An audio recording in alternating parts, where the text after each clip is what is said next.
Greetings and salutations, everybody. Welcome to another rare video of mine for a show, not a film. I rarely cover shows. I usually stick to film.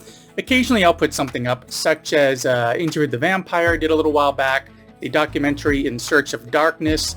I also did one for Fall of the House of Usher, and one I was pretty late to, which was for Reginald the Vampire, which was canceled on a cliffhanger, and I'm still kind of pissed about that now months later. I was a season late for Reginald the Vampire, and I had to catch up while season 2 was going on.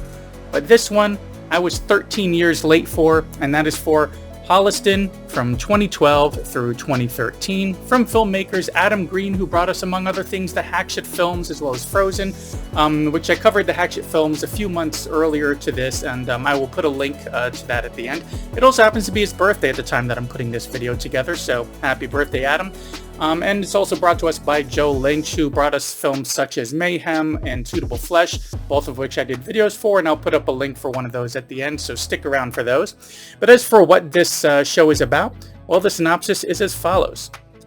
Two down-and-out aspiring filmmakers struggle with life, career, and the opposite sex as they attempt to make it out of the small New England town they are trapped in and into the big time. This was an original, a launch show for the now-defunct FearNet, and at one point it was also an offering on Shudder, which is where I'd first come across it, and I'd added it to my queue. That queue grew and grew, as often happens on streaming, and eventually it was removed, and I just kind of forgot about it. Until I hit up Spooky Empire this past November. This was a rescheduled event due to Hurricane Milton that had really wreaked havoc in the area. Lynch was a guest, and he was one of the reasons I had actually hit up this con. Just one of them, Joe. Sorry, but Alicia Witt was my top reason for attending. I mean, come on. Anyways, I wanted to meet Joe because I especially loved Suitable Flesh, so much so that I even ended up reading the short story it was based on, The Thing on the Doorstep by H.P. Lovecraft. So, he was great, a lot of fun, super kind, super funny. His QA really rocked. He gave a lot of cool information to aspiring filmmakers and everything. And the interaction even made me want to finally get around to revisiting Mayhem, which I'd only seen once a while back. And then I noticed on his banner, Holliston. Thanks for sticking with me. I gradually got that tangent under control here and brought us back to Holliston. So yeah, Holliston there up on his banner, and I realized I never got around to seeing it. Unfortunately, it wasn't on Shudder anymore or anywhere else easy to access. So finally, a few weeks back, I was listening to the podcast him and Adam Green have been running for over a decade now, the movie Crypt, which I hopped on not just because of Lynch, but because of Green, as I really enjoyed those Hatchet films, which I was also well over a decade late for those as well. Anyways, I scooped up seasons 1 and 2 on Blu-ray and fully intended to try to space it out for a few weeks, but I think it lasted me about 10 days before I finished it. As the synopsis says, which was a long time ago in this rant, so as a little refresher, two down-and-out aspiring filmmakers struggling with life, career, and the opposite sex as they attempt to make it out of the small New England town they are trapped in and into the big time. So, needless to say, it got my attention not just because of them being aspiring filmmakers, but they are aspiring horror filmmakers. This show plays, just like any other sitcom, which of course sitcoms can be very cheesy, and it feels kind of intentional in this. We have the audience laugh track, that same camera setup, same kind of tropes, but with a lot of horror kind of slathered on top. Not just in props in the background and knowing these characters are fans, but in the comments they make, comparisons and references and parodies, and especially with the guest stars. Outside of having Dee Snider on there playing their manager, who I originally thought was just going to be a cameo, but he's just a full-on character there. Plays their manager at this cable station where our leads work at, where they produce local, ads for local companies. One of which, those companies, is run by a character played by one of their frequent guests, Bill Moseley, of Texas Chainsaw Massacre 2 and Repo, the Genetic Opera fame, among 300 others or so.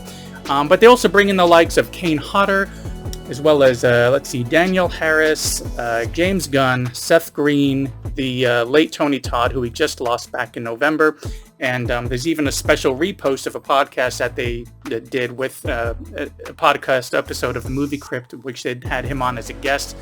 I'm going to see if I can find a link to that episode and put it down in the description because it was great. But yeah, I saw references online about this show saying that it was cheesy, and yeah, I guess it is. I mean, a lot of sitcoms are. I feel it's very intentional and it really works because I just haven't seen it kind of this way before. It rarely takes itself too seriously, and it's really just a lot of fun. It leans into the horror vibe quite a bit, so if you like horror films, it's definitely a treat. Their relationship issues, problems with work, their pursuit of producing their planned indie film about a zombie soccer team, shin pads. When they score, you die. It's simply a fun time, even outside of the guest stars that they have coming in. Now, the first season does have some kind of long episodes, longer than we're used to with sitcoms, as they often will run over 30 minutes long each. I think some of them are even hitting 40. But like most shows, it takes a few episodes, either for it to find its footing, or maybe it's just for us viewers to kind of take to it, and really kind of get into it. But that second season definitely follows a more standard 22-minute episode format, which by the end, I really wanted more.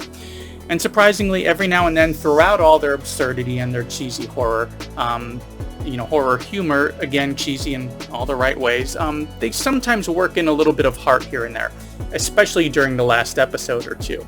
I guess this is why I kind of sped through it. It kind of worked those things in. I went from just sitting down to watch one episode, then the next night I'm working in 2 in a row. So next thing you know, I'm finishing the first season and rocketing right through the second over the course of a single weekend. The only mistake I made with viewing this was I didn't know where the Christmas episode took place in the story, so I watched that last, but it actually takes place right between seasons 1 and 2. It's even on the Bluray that way. I'm not sure what I was thinking, why I viewed it out of order, because it's, a heavy part of how things end up in the last episode. Anyways, as I've rambled on and on with this one, shows are harder for me to kind of speak of because each episode kind of brings something different. But to sum things up for this show, it's a lot of fun for horror fans especially. We get lots of connections to horror films and filmmakers and horror stars. The characters are great, they're really likable, as well as the storylines that they have for each episode and little running jokes.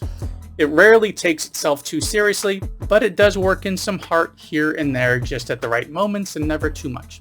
So if you've enjoyed any of their work, such as the Hatchet films, Frozen, not the Disney one, I can't imagine what kind of jokes Adam's heard about that, Everly, Suitable Flesh, Mayhem, and so on, and you're a horror fan in general, this one is definitely a fun one that's worth checking out. And speaking of checking out, thanks for checking out my rambling video here about a show I was literally 12 years or so late to the party, but I really enjoyed.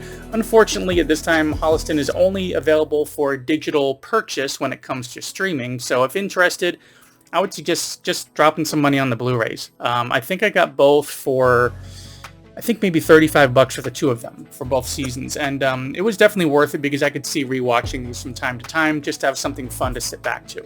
But just to warn you, it does end on a bit of a cliffhanger, a very absurd one in some ways, with that heart thrown in, like I mentioned. They had begun to put together a third season, but, after FearNet folded and rights were changing and they were... I don't know, it just seems to have died, which is unfortunate because I would love to get like a 5 to 10 episode season or a Halloween or Christmas special for a few years in a row to kind of end things out with these characters. But I'm definitely not holding my breath for that. Anyways, that's all I've got for this one. Thanks for coming by and sticking around to the end. If you enjoyed, please give me a thumbs up. And if you're not already a subscriber, consider subscribing, checking out that back catalog and so on.